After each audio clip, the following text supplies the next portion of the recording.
First ever factory outlet, Chandanagar, Mukunda Jewelers, opening soon. No making charges.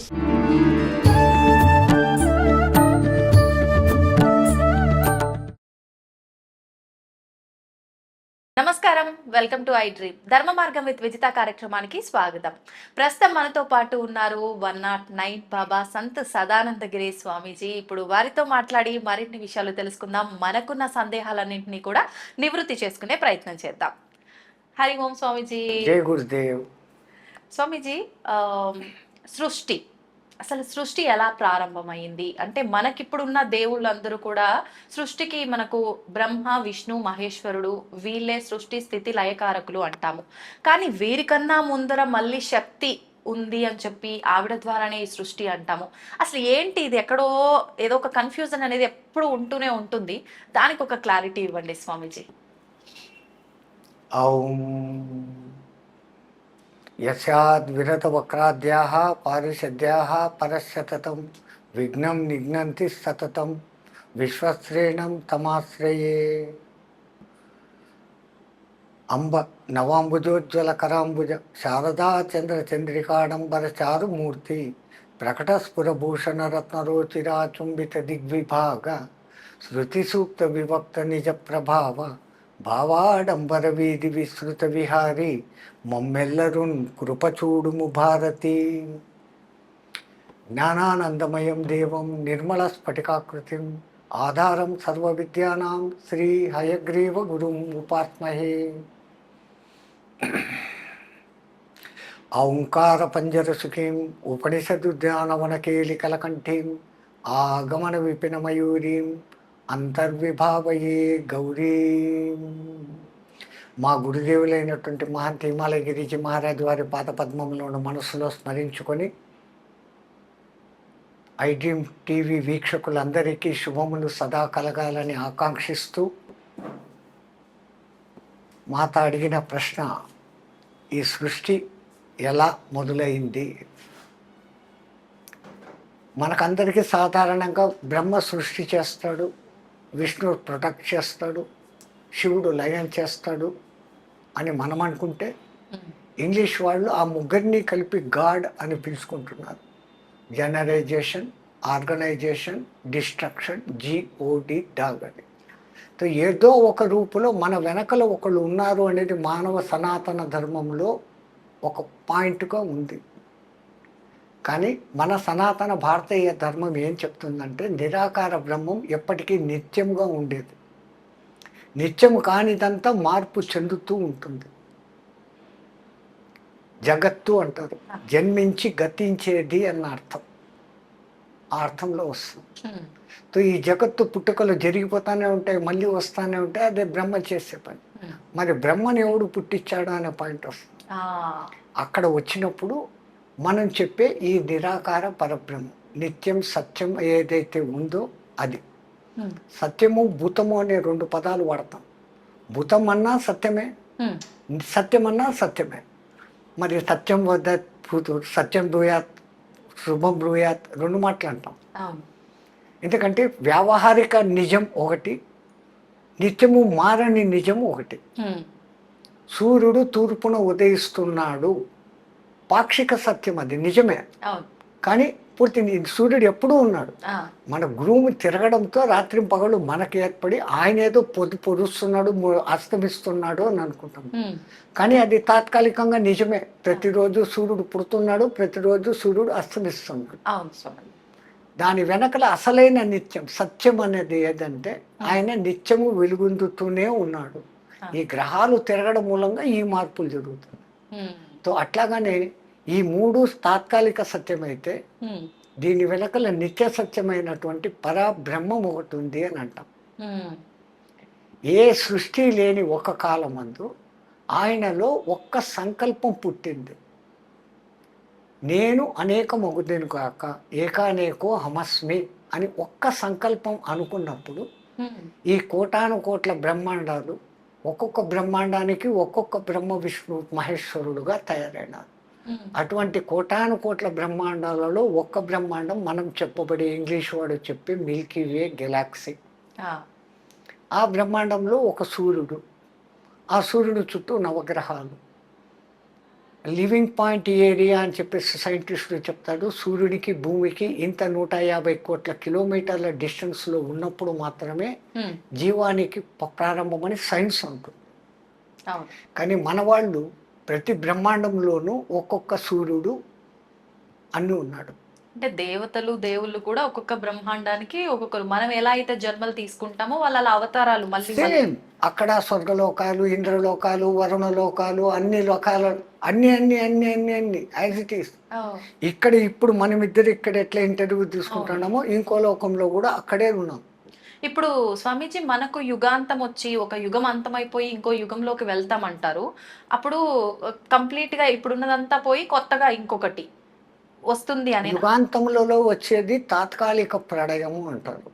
మొత్తం మన పూర్వీకులు కాలాన్ని ఎంత దూరం తీసుకెళ్లారు, కాలాన్ని ఎంత సూక్ష్మ విభజన చేసినారో అర్థం చేసుకుంటే, కాలము అనేది ఎప్పుడు పుట్టింది? కాలము నిరంతర ప్రవాహం. మనమేదో భూతకాలము, వర్తమాన కాలము, భవిష్యత్తు కాలము అనుకుంటున్నాం ఒక లెక్క కోసం. ఇప్పుడు ఈ మాట్లాడినంత లోపల ఇంకేం మాట్లాడాలని ఆలోచించే భవిష్యత్తు ఉంది. ఇప్పుడు మాట్లాడుతున్న వర్తమానం మాట్లాడి ఫినిష్ అయిపోయిన వెంటనే అది భూతకాలంలోకి పోయింది. అంటే నిరంతరం ఫ్రాక్షన్ ఆఫ్ సెకండ్ అని ఇంగ్లీష్ వాడు ఏదో చెప్తాను, సెకండులో 1000వ భాగాన్ని వాడు కనిపెట్టాడు ఈ మధ్య. నేను ఇంత సూక్ష్మానికి పోయినాను కాలానికి అంటాడు. మన వేదంలో మాత్రాకాలం అని ఒక లెక్క చెప్తారు. మాత్రాకాలం అంటే కుసుమ కోమల పత్రేషు తీక్షణ సూబ్జబ్జాం షేదయేత్ మాత్రం తన్మాత్ర మాత్రాకాల అంటారు. అంటే కోమలమైన ఒక పుష్పపు రేకుకు సూదిని గుచ్చేదానికి, సూది ప్రవేశానికి పట్టే కాలాన్ని మాత్రాకాలము అన్నారు. ఈ ఆధునిక సైంటిస్టు కంప్యూటర్లో దాన్ని లెక్కలు వేస్తే సెకండులో 16,000వ భాగం. అందుకే ఒకే నక్షత్రంలో ఒకే పాదంలో పుట్టిన మానవుల్లో కూడా తేడాలు వస్తున్నాయంటే గ్రహస్థితులు మారుతూ ఉన్నాయి. రాముడు పుట్టిన నక్షత్రంలోనే ఎంతోమంది అదే పుడుతున్నారు. మరి అందరూ రాముడు కావడం లేదు అంటే ఈ మాత్రాకాలంలో వచ్చే మార్పు. అక్కడ అంత సూక్ష్మంగా మొదలుపెట్టి ఆ నిమేషాలు అని అదని ఇదని లెక్కలు చెప్పుకుంటూ గడియలు విగడియలు అని చెప్పుకుంటూ అన్నిటినీ రెండు చేస్తూ వచ్చారు. ఎందుకు అంటే అర్ధనారీశ్వర తత్వం అనేది ఉంటేనే సృష్టి జరుగుతుంది అని చెప్పడంతో దినము రాత్రి 7 రోజులు కలిస్తే వారం, 2 వారాలు కలిస్తే పక్షం, 2 పక్షాలు కలిస్తే నెల, 2 నెలలు కలిస్తే ఒక ఋతువు, 3 ఋతువులు కలిస్తే 2 ఆయనాలు, ఆయనం ఉత్తరాయణం సంవత్సరం. ఆ తర్వాత పుష్కరం 12, ఆ తర్వాత షష్ఠి, ఇంపార్టెంట్ డేట్స్ చెప్పుకుంటూ పోయారు. ఆ తర్వాత సహస్ర చంద్ర దర్శనం 80, ద్విషష్ఠి 120 ఏళ్ళు పూర్ణాయురార్థం. ఇట్లా మన వాళ్ళు చెప్పుకుంటూ ఈ సంవత్సరాలు 4,32,000 అయితే దాన్ని ఒక కలియుగ ప్రమాణంగా చెప్పారు. కలియుగం దాంట్లో కూడా మళ్ళీ సంఖ్యాశాస్త్రం 4, 3, 2 కలిపితే 9. ఈ కలియుగానికి రెండింతలు 8,64,000 సంవత్సరాలు. అది ద్వాపరయుగం. ఈ కలియుగానికి 3 12,96,000 సంవత్సరాలు. అది త్రేతాయుగం. ఈ కలియుగానికి కృతయుగం 12,28,000 17,28,000 సంవత్సరాలు. ఈ 4 యుగాలను కలిపి ఒక్క మహాయుగం అంటారు. ఈ ఒక్క మహాయుగానికి మళ్ళీ టోటల్ చేస్తే 43,20,000 సంవత్సరాలు. ఇట్లాంటి మహాయుగాలు 1000 అయితే బ్రహ్మదేవుడికి ఒక పగలు, 1000 అయితే బ్రహ్మదేవుడికి ఒక రాత్రి. 1000 మహాయుగాలు కలిగిన తర్వాత బ్రహ్మదేవుడు విశ్రమించినప్పుడు ఇంతవరకు జరిగిన ఈ సృష్టి అంతా ఆయనలోకి పోతుంది. మళ్ళీ ఉదయం తెల్లారిన తర్వాత మళ్ళీ పైకి తీస్తాడు. ఇంతకుముందు జన్మలో ఒక బంటుగా ఉన్నోడు ఈ జన్మలో రాదు. ఈ క్రియేషన్ ఈ మార్పులు వాడి కర్మలు వాడు చేసిన ఉత్తమ సేవలను బట్టి ప్రమోషన్స్ డిప్రెషన్స్ అనేటి లెక్కన వాళ్ళలో ఈ మార్పులు జరుగుతూ సృష్టి ఇట్లా అనంతంగా జరుగుతూ ఉంటుంది. ఇట్లాంటి సృష్టి చేసే ఈ బ్రహ్మకు ఒక్కరోజు ఇంత అయితే అటువంటి 365 రోజులు ఇంటూ 100 అయితే ఈ బ్రహ్మ కూడా పోతాడు. అప్పుడు ఆ బ్రహ్మ పోయినప్పుడు పెద్ద కల్పం, పెద్ద వినాశనము అంటారు. మళ్ళీ కొత్త బ్రహ్మ వస్తాడు. అందుకే భవిష్యత్తు బ్రహ్మ హనుమంతుల వారు అని ఇప్పుడే చెప్పి ఉన్నారు మన వాళ్ళు. అవును అవును వాస్తవం. ఇట్లా ఈ బ్రహ్మలు మారుతూ ఉంటారు. ఇట్లా బ్రహ్మ మారితే అది విష్ణుదేవుడికి ఒక్క రోజు అంట.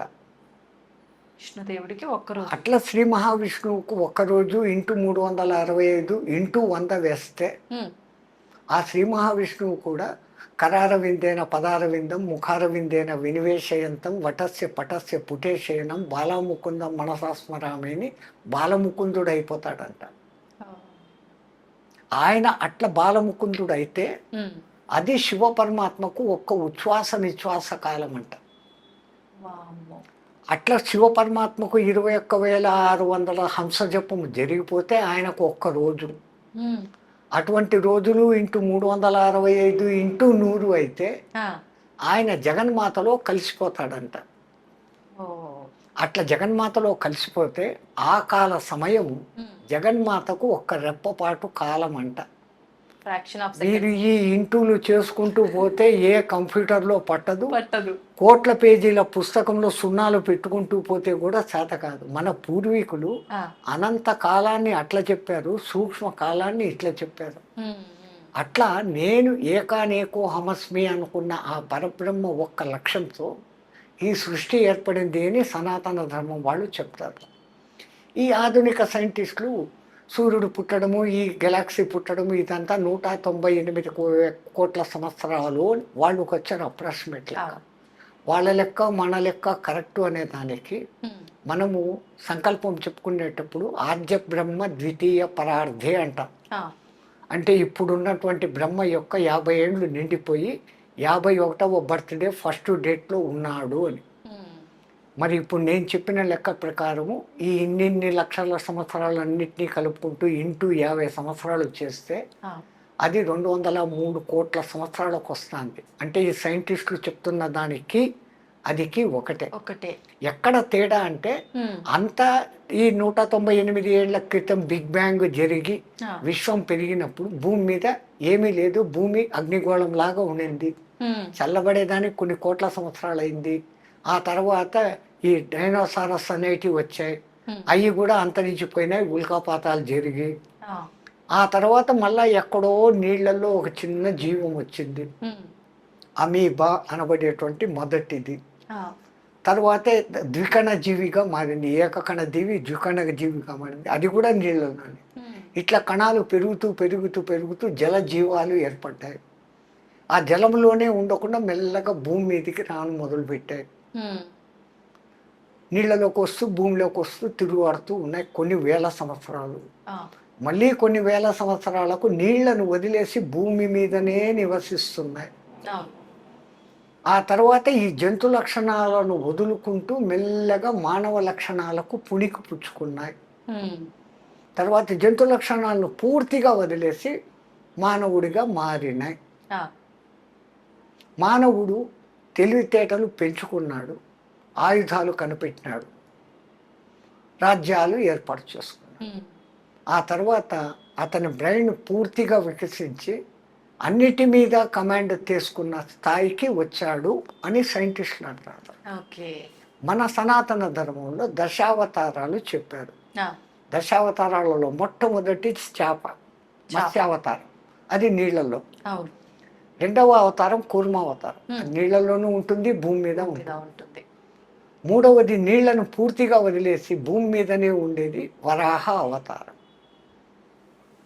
ఆ తర్వాత జంతు లక్షణాలను వదులుకుంటూ మానవ లక్షణాల్లోకి వస్తూ ఉంది నారసింహ అవతారం, జంతువు నుంచి మనిషిగా డెవలప్. జంతు లక్షణాలు అన్నీ వదిలేసింది సూక్ష్మ మానవుడు వామనుడు. ఈ వామనుడు మెల్లమెల్లగా డెవలప్ అవుతూ ఆయుధాలు కనిపెట్టినాడు, పరశురామ అవతారం. రాజ్యాలు ఏర్పరచుకున్నాడు రామ అవతారం.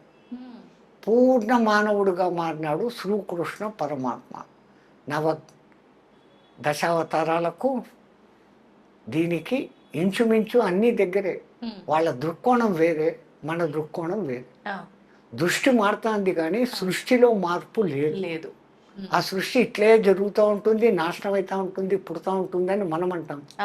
ఇది అప్పుడు పుట్టింది ఎప్పుడు పోతుందో అని వీళ్ళు లెక్కలేస్తే సూర్యుడు ఇంకా కొన్ని కోట్ల సంవత్సరాలకు పోతాడు, బిగ్ స్టార్ అదేమో అయిపోతాడు, పోతుంది అయిపోతుంది అంటాడు. అయిపోతుంది మళ్ళా వస్తూనే ఉంటుంది. ఎందుకంటే ప్రతి గెలాక్సీకి మధ్యలో ఒక బ్లాక్ హోల్ అనేది ఉంది. ఈ గెలాక్సీలు అన్నిటికీ మధ్యలో అనంతమైన చీకటి ఉంది. అందుకే సైంటిస్టులు అంటారు కనపడేదంతా 5%, కనపడనిది అంతా 95% ఉంది అంటారు. దాన్ని బ్లాక్ మ్యాటర్ అంటారు. దాన్ని తెలుగులోకి ట్రాన్స్లేట్ చేస్తే కృష్ణ పదార్థం. కృష్ణ అని అనకూడదు. ఎందుకని అనకూడదు స్వామిజీ? ఇప్పుడు కృషివలుడు అంటారు మీరు, అక్కడ క్రూ అంటారు. అవును అవును. కృపాచార్యుడు క్రూ అంటున్నారు. కృషి చెయ్యండి అంటాం. అక్కడ ఏం వాడుతున్నారు? క్రూ అంటారు. కృతజ్ఞతలు అంటున్నారు. అప్పుడు క్రూ అంటాడు. కృతజ్ఞుడు వాడు అంటాడు. అక్కడ క్రూ వాడతాడు. మా కృష్ణుడి దగ్గరకు వచ్చేసరికి కృష్ణ అంటున్నారు కానీ కృష్ణ అనడం లేదు. వాస్తవానికి కృష్ణ కృష్ణ అన్నప్పుడు మన తృష్ణ తీర్చువాడు కృష్ణుడు. కృష్ అంటే అనంతము.